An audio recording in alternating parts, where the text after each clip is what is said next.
La foi solide. ukwizera guhamye, La foi solide. ukwizera guhamye. Alléluia. Haleluya. Je veux qu'on puisse faire la différence entre la croyance et la foi. Nifuzaga ko twashyiraho itandukaniro hagati y'imyizerere n'ukwizera.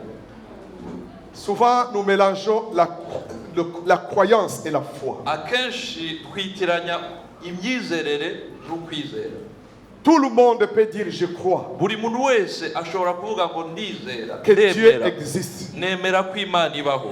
Et la Bible même nous dit, Kandi na Bibiliya nayo irabyivugira ngo par le serviteur de Dieu Jacques, mu kanwa ka Yakobo que même les démons croient que Dieu existe. n'abadayimoni bemera ko Imana ibaho, Et ils tremblent. kandi bakanajugumira bakanatitira.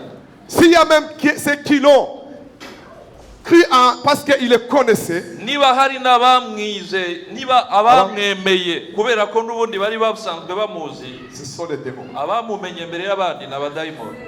Alléluia. Haleluya. De temps en temps, le Seigneur devait le faire taire. Akenshi Yesu byabaga ngombwa ko abacecekesha, Parce que quand il parlait avant avant le temps de la révélation, kubera ko iyo bavugaga mbere y'uko igihe cya Yesu kigera, il était persécuté. Yesu byamugiragaho ingaruka Alors il zitari faisait, taisez-vous. rero akazisaba guceceka. Autrement dit, Mu yandi je n'ai magambo, pas besoin de votre témoignage. ntabwo nkeneye guhamwa namwe, Parce qu'il y a quelqu'un qui me témoigne de kuko hari moi. uwundi untangira ubuhamya. C'est Dieu lui-même. Ni Imana ubwayo. Il a même dit un jour Ni Imana yivugiye ubwayo umunsi umwe ngo le témoignage du Père, ni Yesu wivugiye ngo ubuhamya bwa data c'est le plus important. nibwo bw'ingenzi, ubwo buruta ibindi. Amen. Haleluya. Il n'a pas voulu se justifier devant Pilate pour dire non, je suis le roi des Juifs. Yesu Non. ntabwo yashatse kwisobanura imbere ya Pilato ngo ngende umwami w'abayuda, reka reka. Alléluia. Alléluia. Parce qu'il savait qui Kubera ko c'était. Yesu yari asanzwe Les démons croient, abadayimoni barazi, mais ils n'ont pas la foi. ariko ntabwo bafite ukwizera. Parce que quand tu as la foi, Kuko iyo ufite ukwizera, c'est la foi qui sauve. ukwizera niko gukiza. Ukwemera, merci. Bwana asifiwe. Haleluya. Imana Amen. ishimwe. Tout Haleluya. le monde peut croire. Même Tout le quelqu'un peut te dire, je crois que Dieu existe, mais je ne pratique Buri pas. muntu wese yemera ko Imana ibaho, ariko ntabwo yizera Imana. Mais Ariko la foi vient quand? ukwizera kuzanwa n'iki? Kuza ryari? C'est quand tu as rencontré quelqu'un Ni igihe wahuye n'umuntu et que tu crois qu'il existe. noneho ukemera ko abaho, Et après, warangiza tu ne t'arrêtes pas là, ntibigarukire aho ngaho, tu cherches à le connaître. ahubwo ugashakisha uburyo bwo Au kumumenya. fur et à mesure que tu le connais, Uko uzagenda urushaho kumenya uwo muntu, la foi, niko ukwizera, alléluia, Imana tu ishimwe, commences à avoir confiance en lui. uko uwo muntu niko uzagenda umwizera noneho. Je ne sais pas si vous comprenez. Sinzi niba tubyumva. Et parce que tu as la foi, la Bible dit, Dieu a tant aimé le monde, Kandi nk'uko handitse ngo Imana yakunze ab'isi cyane, afin que yakunze isi, quiconque croit, kugira ngo uwo ari we wese uzizera wese. cette croyance qu'on parle là, Uko kwizera bavuga c'est la foi ni ukwizera, qui amène au salut. uko kwizera kuzana agakiza. Alors qu'il y a les autres qui te disent, Mu gihe hari abandi bakubwira ngo je suis catholique, ngo njyewe ndi umugatulika, je suis protestant, njyewe ndi umuporoso, je suis baptiste, njyewe ndi je crois umubatista, que Dieu existe. yemera ko Imana ibaho, Mais ariko ça s'arrête là. bigarukiye aho ngaho, Tu n'as pas la foi en lui. ntabwo wizeye iyo Tu Mana. sais pourquoi? Uzi impamvu? Tu n'as pas cherché à le connaître. Ntabwo washakishije uko Parce que wayimenya, quand tu le connaîtras, kubera ko umunsi wamenye iyo tu auras Mana la foi en lui. uzagira Et kuyizera cette noneho. foi Uko kwizera t'amènera au salut. niko kuzakugeza ku gakiza. Amen. Haleluya. Mais Ariko je veux dire à ceux qui ont même la foi en lui, nshobora ndetse no kubwira noneho babandi bamwizeye, ceux qui sont sauvés, babandi bakijijwe, ceux qui l'ont reçu comme Seigneur et babandi Sauveur, bamwakiriye nk'umwami n'umukiza. attention, Kwitonde, la foi ne s'arrête pas là. ukwizera ntabwo kugarukira aho La ngaho. foi grandit. Ukwizera kugomba gukura, Parce que ma Bible me dit, kuko Bibiliya irambwira ngo la foi vient de ce qu'on entend, kwizera guturuka ku byo et ce numvise, qu'on attend ibyo numvise vient où? bigomba De la kuva parole. mu ijambo ry'Imana. C'est-à-dire quoi? Ni ukuvuga ngo Alléluia. haleluya, Toute la vie, ubuzima bwanjye bwose ta foi doit grandir. ukwizera kwanjye kugomba gukura, Parce que cette foi-là, kuko uko kwizera non seulement elle t'a sauvé, ntabwo kwankijije elle gusa, t'aidera ahubwo à kuzanafasha rester ferme, kuguma mpagaze mpamye, debout, mpamye mpagaze comme Dieu le veut, nk'uko Imana ibishakaho jusqu'à ce que la trompette sonne. kugeza igihe impanda izavugira. Alléluia. Alléluia. Ceux qui entreront dans le ciel, abazinjira mu ijuru c'est ceux qui sont restés dans la foi. ni ba bandi bagumye bahagaze mu kwizera, Dans la foi qui sauve, mu kwizera gukiza, dans la foi, dans le combat. mu ntambara, Parce que dans le combat, kubera ko mu la ntambara même foi là uko kwizera devient ton bouclier. niko kukubera ingabo. Alléluia. Devient ton bouclier. Niko kukubera ingabo. Dans Ephésiens chapitre 6, la Bible dit, mu Befeso 6 Bibiliya parmi iravuga ngo les armes spirituelles, igihe bavuga intwaro zo mu mwuka portez le bouclier de la ngo foi. nimwambare ingabo y'ukwizera. Dis Amen. Tuvuge amen. Autrement dit, Mu yandi ma magambo, foi, ukwizera kwanjye, alléluia, haleluya, ma foi ukwizera kwanjye est blindée contre tous les attaques de Satan. niko kunkingira ibitero byose by'umwana. Vous savez, nous avons vécu dans ce pays. Twabaye iki gihugu tukibayemo igihe kirekire. Moi, ça fait pas beaucoup. Njyewe C'est pas beaucoup. ntabwo nkimazemo imyaka myinshi, Mais c'est seulement 34 ans. ni imyaka 34 yonyine. Dis Amen. Imana ishimwe. Alléluia. Haleluya. Quand je suis arrivé, Nkigera hano de temps en temps, tu rencontrais tout, même les policiers qui ne portaient rien sur eux. nahuraga n'abapolisi nta n'icyo bambaye kuri bo. Il y en a ce qu'on Bambaye appelait umwenda gusa. les auxiliaires de police. Les Hari auxiliaires. abitwaga ko bungirije En abapolisi. fait, les auxiliaires de police, hein, là, il fallait même avoir seulement l'école primaire. C'était les gens là qui, de temps en temps, ils amènent les courriers, les choses comme kugira ça. ngo ube baba muri ba bandi Ils n'avaient pas d'armes. muri ba bandi bungirije polisi nta nubwo Ils avaient pas d'armes. byasabaga gusa kuba Mais wararangije après primaire. ces attentats, ariko nta n'intwaro bitwazaga, ariko Après nyuma les y'ibitero attentats. nyuma y'ibitero byabaye. Alléluia. Alléluia. Vous savez qu'on s'est rendu compte qu'il n'y avait pas de, comment on appelle ça, les gilets pare-balles. Il n'y avait pas assez. abo bapolisi nta nubwo barindwaga, nta nubwo bari bafite ya myambaro ibarinda amasaha. Alléluia. Alléluia. On a dit que les États-Unis ont dû les prêter à la Belgique les antiballes. les antiballes. Bivugwa ko Amerika byabaye ngombwa ko itiza ababiligi antibale. Mais je pense que les Belges ont tout fait maintenant pour en avoir. Ariko nibwira ko noneho ababiligi bakoze ibishoboka Aujourd'hui, byose ngo chaque babikore. policier, il ne sort plus sans antiballe. Parce que c'est eux qui étaient visés. Uyu munsi nta mupolisi mwahura atayambaye. C'est ma mère. Imana ishimwe. Alléluia. Haleluya. Mais les chrétiens Ariko abakristo ne portent rien. ntacyo twambara. Vous savez pourquoi? Muzima Parce qu'ils ne savent pas qu'ils sont dans le combat. kubera ko bayobewe ko bari mu rugamba.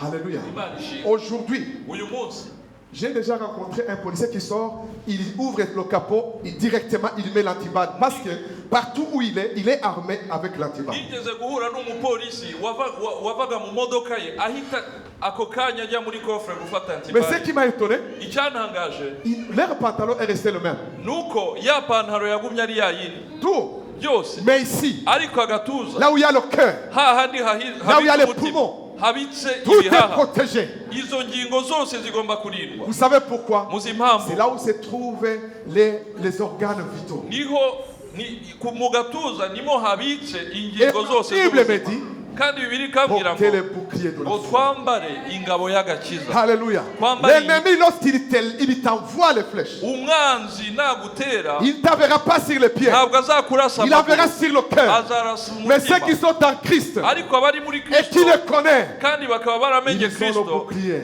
bazaba Et bafite tu es ingabo, protégé contre les attaques. ingabo ibakingira ibitero byose by'umwanzi. La foi solide. Ukwizera Un guhamye. jour, le Seigneur a posé une question. Umunsi umwe Yesu yabajije ikibazo, Quand le Fils de l'homme reviendra, umwana w'umuntu naza trouvera-t-il la foi sur la ese terre? azasanga hakiri ukwizera muri iyi si? C'est ma mère. Haleluya. Élevons la gloire ici. Reka duhe Imana yacu La icyubahiro. foi Ukwizera, est une chose très importante. ukwizera niko kw'ingenzi.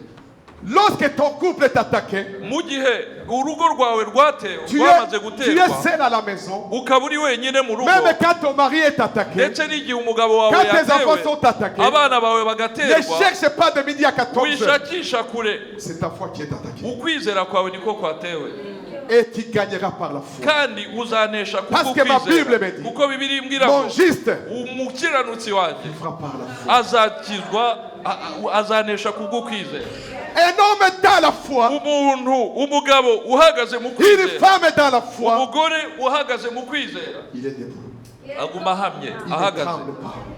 ntabwo atitira. C'est ma mère. Alléluia. C'est ma mère.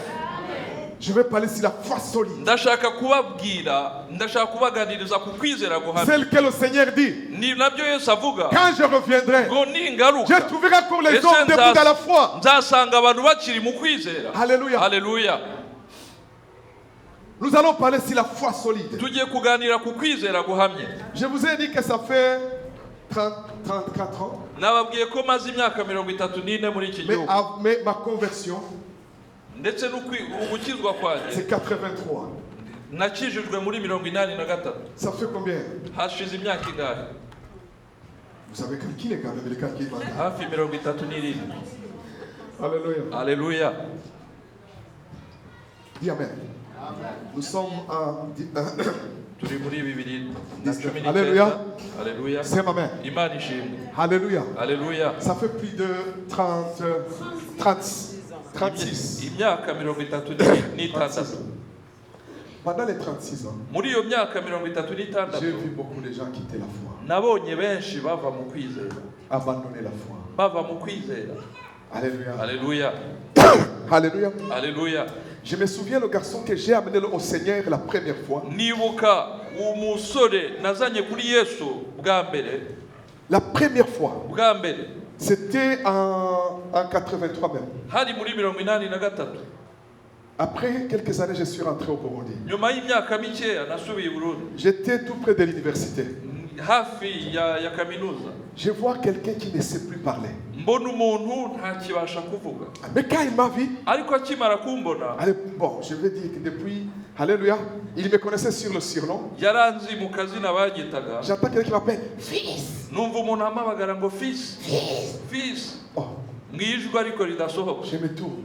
ndahindukira Je me dis, mais c'est qui? ndavuga nti ariko se ninde uri Je vois kumamagara. un homme avec une poitrine comme ça. mbona umugabo ufite agatuza kanini cyane. Il a gonflé à l'époque, pour que tu sois vraiment, pour qu'on puisse dire que tu es un homme, il fallait faire la musculation. Il était devenu costaud, mais après j'ai dit, mais, Boutoyi, c'est muri toi. icyo gihe yari afite agatuza, kandi muri icyo gihe nyine kugira ngo ube umusore nyine mu bandi wagombaga guterura ibyuma. muhindukiye ndavuga nese Butoyi ni wowe. Boutoyi ni wowe.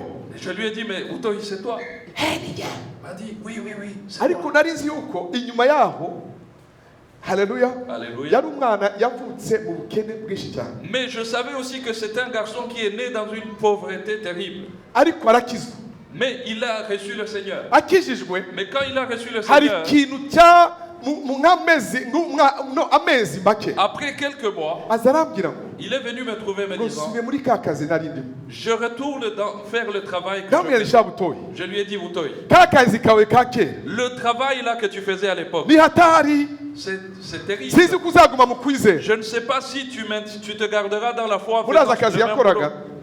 karimo amafaranga menshi cyane. C'était un boulot vraiment qui lui rapportait gros. Hari abantu bazi convoyeur wa bus. Il y a des gens, est-ce que vous connaissez le boulot des convoyeurs de bus? Haleluya, kari akazi ki. C'était un bon travail. Noneho kubera yavaga muri famiye y'abakene, Alors, parce qu'il provenait d'une famille pauvre, nari nzi akagira ibintu bibiri, intege nkeya zibiri. il y avait deux choses. Atarakizwa yari afite intege nkeya mu bakobwa. Avant d'être sauvé, il avait une grande faiblesse Kandi nkamenya ko l'égard du sexe utwana féminin. tw'ibujumbura tubonye igiceri n'ishuri twangaga kujyaho tukaguma muri bisi. Alors, beaucoup de jeunes filles restaient dans son bus. Haleluya. Alléluia. Ndabwira Butoyi sasa, wewe niwajya hariya ukwizera kwawe uko mbona utarahagarara cyane, attention. Et je lui ai dit, Butoyi, tu sais, tu n'es pas encore affermi dans la foi. Si tu retournes dans ce même travail, tu retomberas dans les mêmes pièges. Arambwira ngo Il m'a dit, Imana izanjye. Dieu me gardera. Beneda. Bien-aimé, Naragiye je suis parti. tukaza duhura na Butoyi ngiye gusenga na Butoyi. Je- Ebana, imyenda yarahinduye akanya gato nkabona abakobwa b'abametisi abirabura batakiva muri bisi ye. Ndabona Butoyi we isirakumize we Butoyi uragiye. Je l'ai croisé, mais même son mode vestimentaire avait complètement changé. Et je Noneho trouvais toute une inyuma yaho bande nzi de Burayi. filles qui étaient à l'intérieur. Nzi Burayi. Butoyi, ça Maze va kuza i plus. Burayi Et après mon arrivée ici en duhuye Europe, quand je l'ai croisé, yagarutse muri Yesu kandi il n'est pas revenu au Seigneur. noneho yaracengeye cyane. Alors, il avait vraiment approfondi dans le monde. Haleluya. Alléluia. Umunsi umwe aterura ibyuma Un jour, il avait soulevé les poids, kugira ngo yaimpressione b'abakobwa. Umutsi juste waha pour impressionner les uracika. filles. Alors, il y a eu une veine, Umutsi un bout, un uracika. muscle qui a Aviriramo. éclaté. aviriramo. Et il a eu une hémorragie interne. Niyo yatangiye kumbwira ngo buriya nari ya hano byose byarahagaze barabaze ubu no kuvuga gutya ni ubuntu bw'Imana ariko Alors là, il ndavuga m'a Imana buriya kwibera muri Yesu turarindwa. Alors là, il m'a dit, mais tu sais, même pour parler comme ça, c'est une grâce. On a fait des multiples opérations, ça n'a pas marché. Haleluya. Et je dis, Je être vous dans dis le la Seigneur, Messiah c'est une grande protection. kuba mu Mana Alors demeurer dans le Seigneur, kuguma mu kwizera. c'est demeurer dans la foi. Iyo umuntu ari mu kwizera Quand tu demeures dans la foi, naho ubukene bwaza que la pauvreté vienne, naho amakuba yaza naho indwara zaza même si les maladies viennent, iyo ufite ukwizera mais tant que tu seras dans la foi, uguma uhagaze. tu demeureras debout. Kandi Tu resteras nyuma y'ibyo, debout. Et après cela, Imana ikugira neza. Dieu te bénira. Imana ishimwe cyane. À Dieu soit la gloire. Noneho nzakubabwira ni mwene data aho watanguriye si ukiri komeza ugume mu kwizera ariko ushikame mu kwizera gushikaho Imana izagamukira. J'aimerais te dire aussi, mon frère, ma soeur, quelle que soit ta position actuelle, demeure dans la foi jusqu'à ce que le Seigneur reviendra. Bwana asifiwe. Imana ishimwe. Haleluya. Alléluia. Ikintu ukwizera. La foi. Reka turebe ukwizera, Voyons la foi. la foi solide. Ukwizera guhamye. Luc chapitre 6 verset 48. Luka gatandatu mirongo ine n'umunani. Dutangure kuri 47. On peut commencer par le verset Hallelujah. 47. Imana ihabwe icyubahiro. À Dieu soit la gloire. Amen. Alléluia. Umuntu wese uza aho ndi akumva amagambo yanjye akayakomeza ndabereka uko asa n'umuntu wubaka inzu agacukura hasi cyane akageza urufatiro ku rutare, nuko umugezi wuzuye uhururira kuri iyo nzu ariko ntiwabasha kuyinyeganyeza kuko yubatswe ku rutare. Naho rero uwumva ntabikore asa n'umuntu wubatse inzu ku butaka adacukuye urufatiro, nuko umugezi uyihururiraho ako kanyiragwa kandi kurimbuka kwayo kwabaye kubi. C'est Amen. Alléluia. Amen. La Bible nous dit, je vous montrerai celui qui est semblable à tout homme qui vient à moi, attend mes paroles et les met en pratique. Il est semblable à un homme qui bâtissa une maison, a creuser, vous pouvez creuser, creuser profondément et poser le fondement sur le roc. Une inondation est venue, le torrent s'est jeté contre cette maison sans pouvoir l'ébranler parce qu'elle était bien bâtie.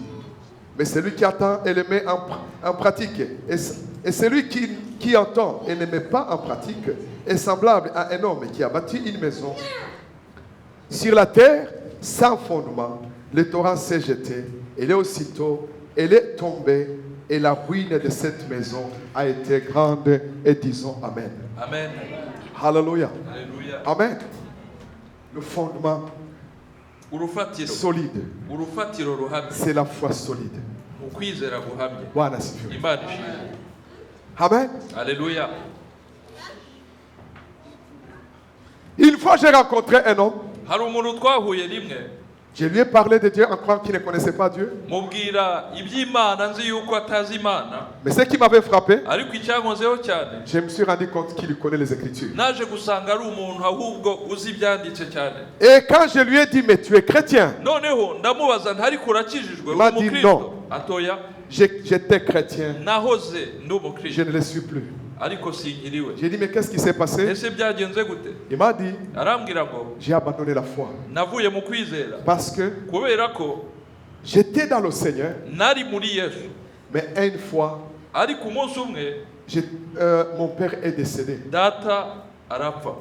Mon père, lorsqu'il est décédé, Akimara gupfa j'étais choqué byarambabaje cyane de voir que kubona ko data Moi qui attendais qu'au moins je puisse, ça je me souviens, je puisse au moins lui être reconnaissant, lui acheter au moins une chemise. kubona Pour lui dire jewe merci. wifuzaga byibura kuzashimira data mugurira n'agashati. Alors il est décédé avant que je termine. arangije Imana iramuhamagara ntaranabikora. Alors Dieu m'a déçu. Imana yarambabaje cyane. Et je lui ai dit, ndamubwira nti tu as bâti ta foi sur ton père. wubatse ukwizera kwawe kuri so, Mais le problème, ariko ikibazo tu n'as pas compris. ntabwo wasobanukiwe. Amen. Haleluya. Je vais te dire une chose. hari icyo nakubwira. Il y a 3 sortes de foi. hari ukwizera k'ubwoko butatu.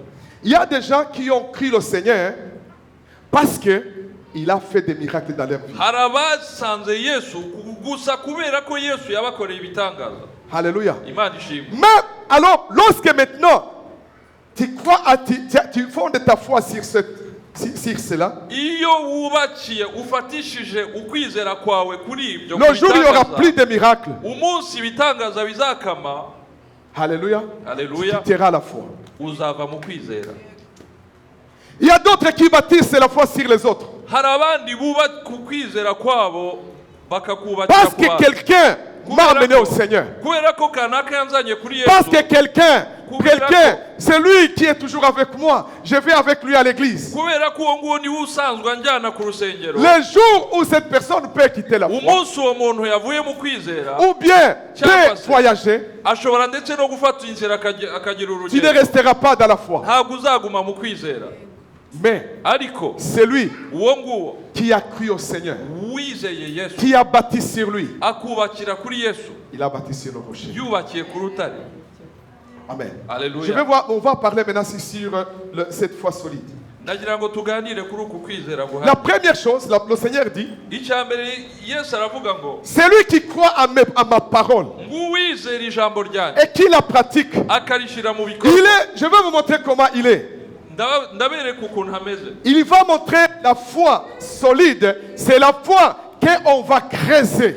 ukwizera guhamye ni kwa kundi bacukuriye. Bwana asifiwe. Imana ishimwe. Bien aimé, nous sommes ici en Europe. turi i Burayi.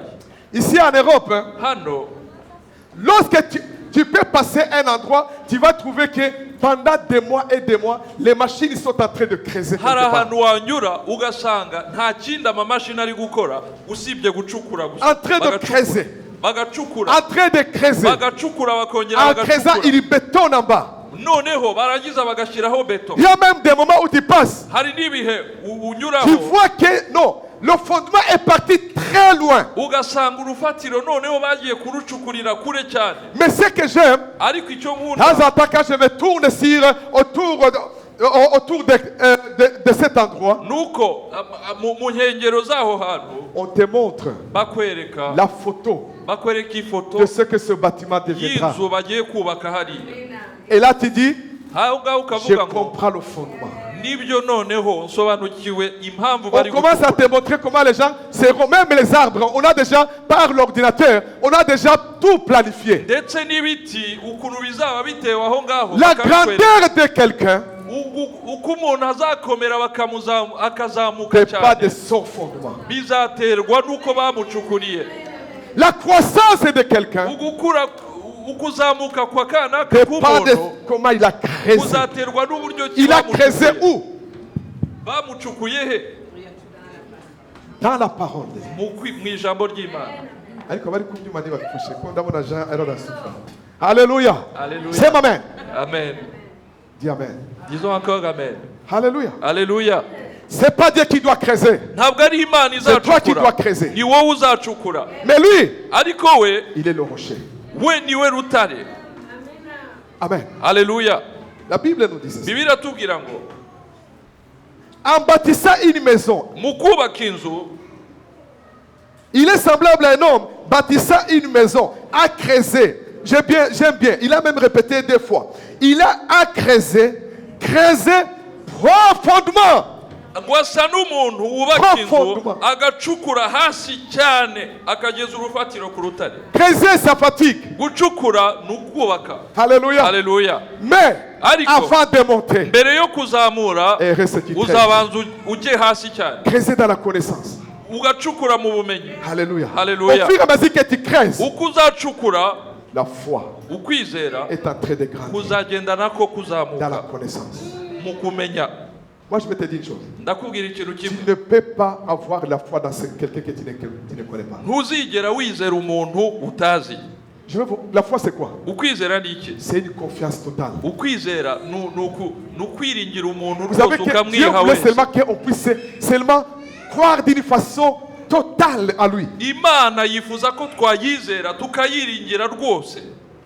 Mais tu ne peux pas avoir confiance à quelqu'un que tu ne connais pas. Ariko ntiwakwiringira umuntu utazi. Voilà, c'est fait. Alléluia. Je te montre un exemple. Naguha urugero. C'est ma mère. Imana ishimwe. Lève nos mains pour l'éternel. Alléluia. Alléluia.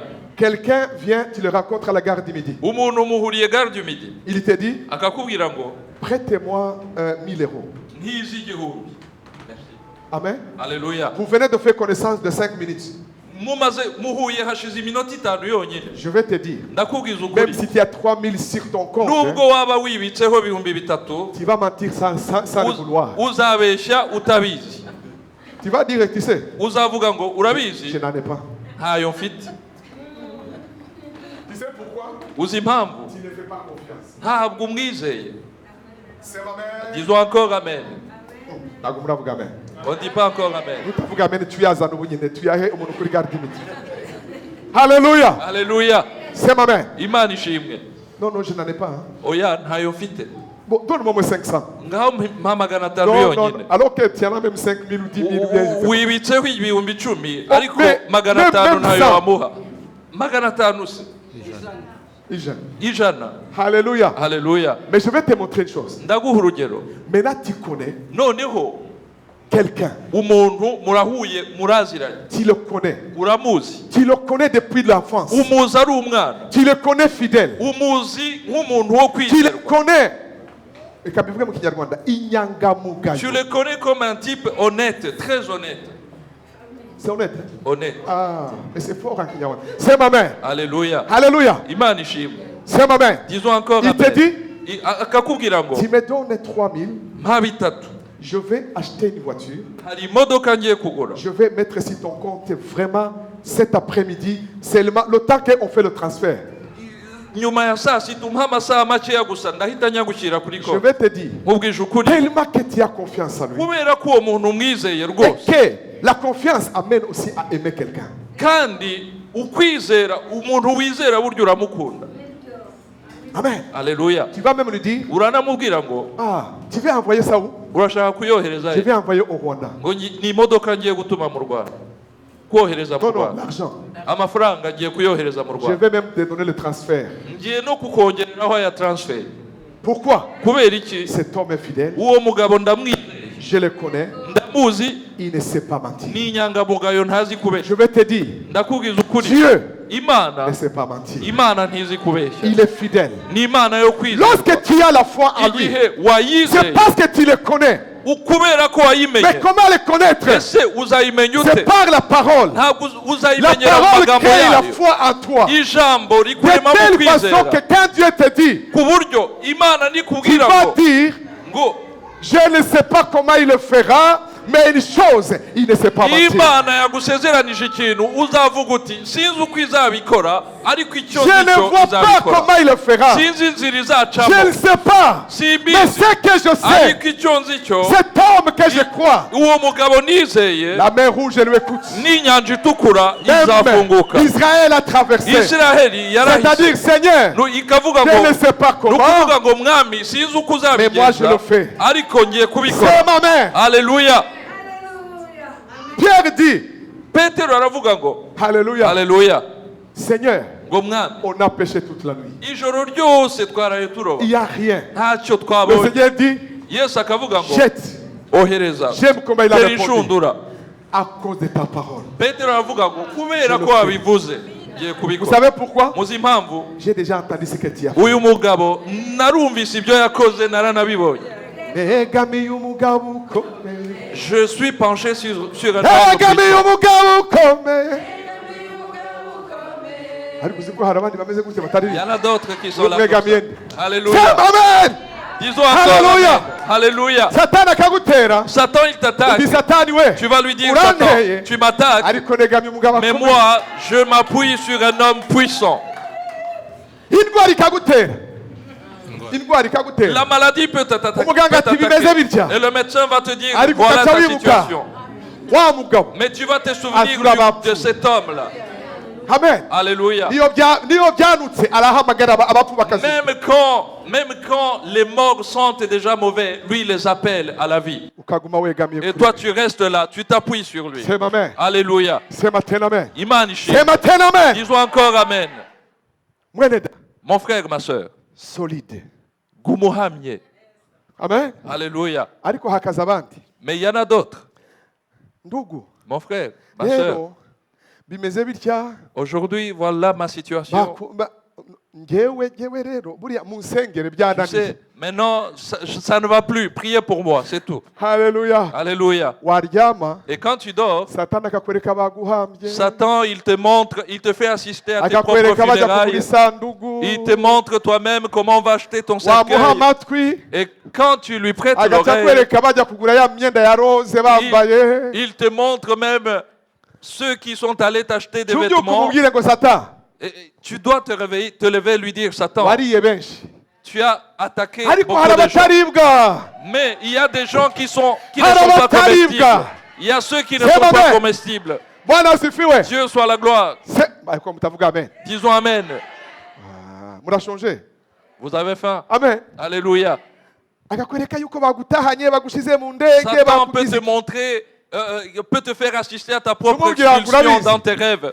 aha ndi kwa data. Tu vas lui dire, Satan, ici, Ndi c'est mu la gihugu- terre de mon père. isi ni ya data. La terre appartient à mon père. nta mipaka yashyizeho. Il n'y a pas de frontières. bibiliya irambwira Ma Bible aho me ushyize dit ikirenge ceci, cyawe que, ndahaguhaye. que la terre que fouleront les plantes de mes pieds, Dieu me l'accorde. reka nkubwire ikintu Je kimwe. vais te dire une chose. imana izaguha akazi abafite impapuro batarakabona. Dieu te donnera du travail alors que ceux qui sont dans des situations régulières n'en ont pas.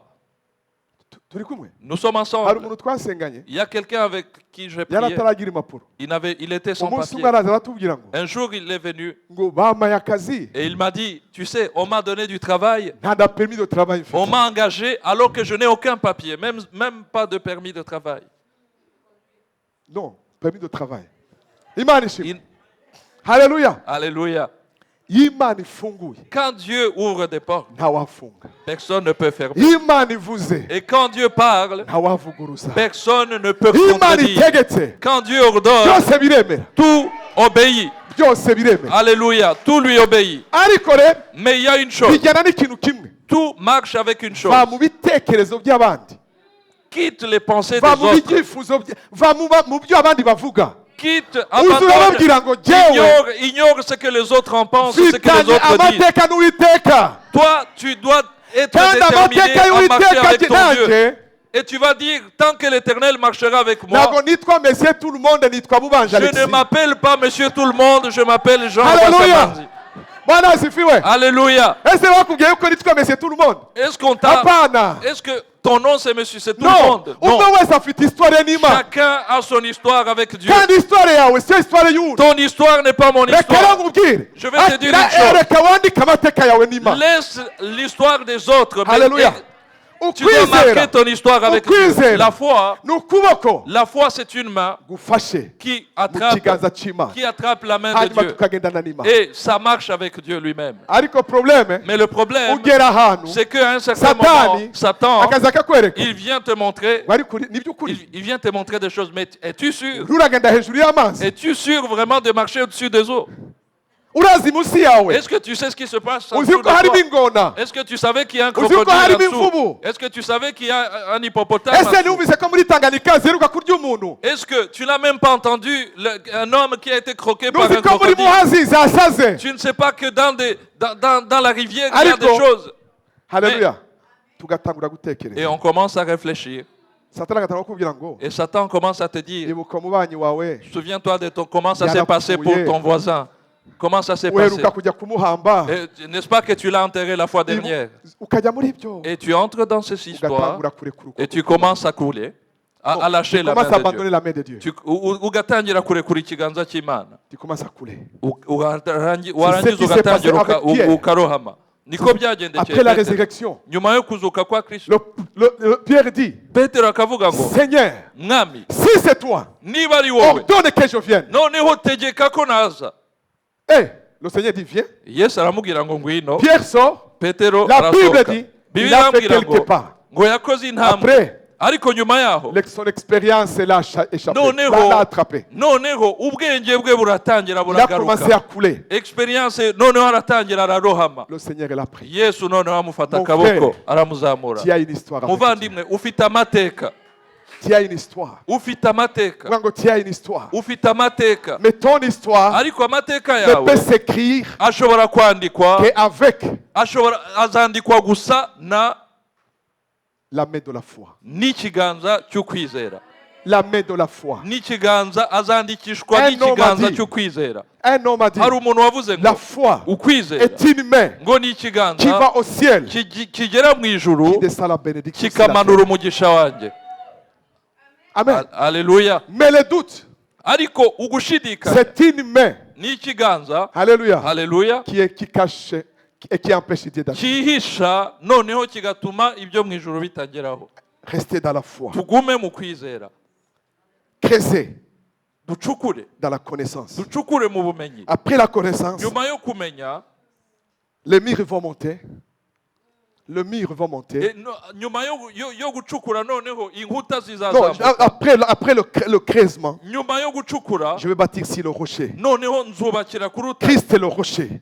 Kristo Le rocher de notre salut. urutare rw'agakiza Et kacu. après, Nyuma yaho ça sera la croissance. zazamura noneho La croissance. hazabaho gukura. Hey, Gukura. c'est ma main. Disons encore Ça amen. sera la croissance. Hazakurikiraho gukura Dans la connaissance, mu kumenya, dans la compréhension mu gusobanukirwa, de la volonté de Dieu. mu gushakisha ugushaka kw'Imana. Bwana asifiwe. Imana ishimwe. Mais le problème, Ariko ikibazo, les gens bâtissent sur les hommes. abantu benshi bubakiye ku bandi. Un homme un jour nous a visité, Hari umugabo umwe wadusuye souvent. akenshi. Un homme a bâti. Il y a des gens qui ont bâti sur lui. Hari abantu bamwubakiyeho, Alors un jour, une chrétienne m'a sorti quelque chose et j'ai dit c'est pas possible. noneho umunsi umwe umukristo ansohorera ikintu cyaje kuntangaza. Elle m'a dit, Arambwira ngo lorsqu'il est assis, ngo igihe yicaye hariya, je fais tout pour m'asseoir afin de le toucher. nkora ibishoboka byose kugira ngo nanjye mukoreho. Et quand je le touche, Namara kumukoraho j'ai touché sur Jésus. numva nkoze kuri Yesu rwose. Et je lui ai dit, touchez sur qui? Alléluia. Alléluia. Non. Il y a une chose qui touche le Seigneur. Namubwira nti hari ugomba gukora kuri Yesu. C'est la foi. Ukoresheje ukwizera. Hari ikintu kimwe gikora kuri Yesu n'ukwizera. Amen. Alléluia. Et ce qui m'a étonné, Kandi cyantangaje, c'est une jeune fille qui n'était pas de l'église. Hein. yari visitait umwana souvent. w'umukobwa, ntago yari uwo mu Elle a itorero hano. parcouru toutes les églises de Bruxelles. Yazengurutse amatorero yose. Et dernièrement, je viens de la rencontrer. Noneho mu minsi ishize turahura. J'ai dit, et ça va? Ndamubaza nti ese uraho? Oui, Ngo cyane. oui, je vais bien. Yego rwose. Je l'ai même invité le jour, le 4 du 5. Et puis, je lui ai dit, mais tu es toujours dans l'église où je te connais? Ndamubaza nti ese uracyasengera hahandi? Non, pasteur. Oya. J'étais encore pasteur. Nari nkiri pasteur. Non. Ati oya. Après là, Nyuma yaho j'étais à MIPE. noneho nza kujya muri Après MIPE, Mipe j'étais chez Sanzurguimo. cyahandi. Après là, j'étais à Zayoni. Nyuma yaho njya muri Zion. Et aujourd'hui, Uyu munsi je suis à la maison. ndi mu rugo. Kandi ambwira ateruye n'akana sinari nzi ko yaranabyaye. Et la personne portait un bébé. Alléluia. Alléluia. Bwana asifiwe. Imana ishimwe. Qu'est-ce que je vais te dire? Ndashaka kuvuga iki? Je vais te dire que Ndashaka kubwira ko celui qui a la foi, ufite ukwizera il est solide, abahamye, Il est abahagaze ferme. neza, abakomeye il est stable. kandi aguma hamwe. C'est ma main. Tuvuge La amen. tempête, stabilité. La fin, stable. Ni ukuvuga ngo ugomba La maison est toujours stable. inzu, amaherezo iyo nzu iguma ihamye kandi ikomeye. C'est ma main. Alléluia. Alléluia. Imana ishimwe. Mon frère et ma soeur, Muvandimwe, restez dans la foi. guma mu kwizera. Dieu agit dans la foi. Imana ikorera mu C'est un kwizera. Dieu de gloire. Ni Imana y'icyubahiro. Amen. Alléluia. ne fonde pas ta foi sur un homme, ntukubakire ku bantu ni sur les miracles. cyangwa se ku bitangaza, Alléluia. haleluya, Ni sur quoi que ce soit. wikubakira ku kindi Mais cyose, pose ta foi ariko shinga en ukwizera kwawe Jésus-Christ jusqu'à le retour du muri Seigneur. Kristo kugeza igihe Kristo azagarukira. Amen. Haleluya. Alors, qu'est-ce qui t'aidera? Ese ni igiki kizagufasha? Ce qui t'aidera, Ikizagufasha c'est ça. ni ijambo ry'Imana. Haleluya. Bwana asifiwe. Imana ishimwe. Hallelujah. Haleluya. La foi ferme. Ukwizera guhamye. Bwana asifiwe. Imana yacu ihabwa icyubahiro. Bwana Imana asifiwe. yacu ihabwa icyubahiro. Oh. Et ceux qui gardent la foi Barahiriwe jusqu'au retour du Seigneur. abazagumana ukwizera Dans les kugeza problèmes. igihe Yesu azagarukira. Alléluia. Haleluya. Et la foi ferme est celle que Dieu viendra chercher. Kandi uko kwizera guhamye niko Yesu Que le azamanukira Seigneur gushaka. soit béni. Imana idufasha. Haleluya. Nous allons prier. Reka dusenge. Père de gloire, Data nyir'icyubahiro, je te bénis pour ton nom. nongeye kugushimira. Je te bénis pour ta parole. Gushimiye ijambo ryawe. Ta parole est la vérité. Ijambo ryawe ni ukuri. Ta parole est un bouclier. Ijambo ryawe ni ingabo. Alléluia. Haleluya. Ta parole, la foi est un bouclier. Ukwizera ni ingabo. Oh Dieu de gloire. Uwiteka Mana, Laisse que chaque enfant de Dieu bâtisse sa foi sur le rocher de notre salut. reka buri mwana wawe wese yubakire ku rutare Au rw'agakiza nom de kacu. Jésus. Mu izina rya Au Yesu. nom de Mu Jésus. izina rya Yesu. Oh Dieu, Uwiteka que nous ne Mana, puissions pas bâtir la foi sur les circonstances, ntituzubakire ukwizera kwacu ku bihe sur les humains, cyangwa se ku bantu sur quoi que ce soit, cyangwa se ku kindi cyose, mais sur ta parole, ahubwo twubakire ku ijambo afin ryawe que tu nous trouves debout. kugira ngo Au uzadusange nom duhagaze de mu Jésus. izina rya Yesu. Amen. Amen. Amen. Haleluya. Que Dieu soit béni. Imana, Je vous souhaite chacun la foi solide. mbifurije mwese kugira ukwizera guhamye. Après 50 ans, on se retrouvera dans la foi. Ou bien 100 ans. Nyuma y'imyaka 100 tuzahure tukiri mu kwizera. Alléluia. Haleluya. Amen. Ou Imana servant le ishimwe. Seigneur dans la foi. Amen. Haleluya. Gloire à Dieu. Imana ishimwe. Amen. Amen.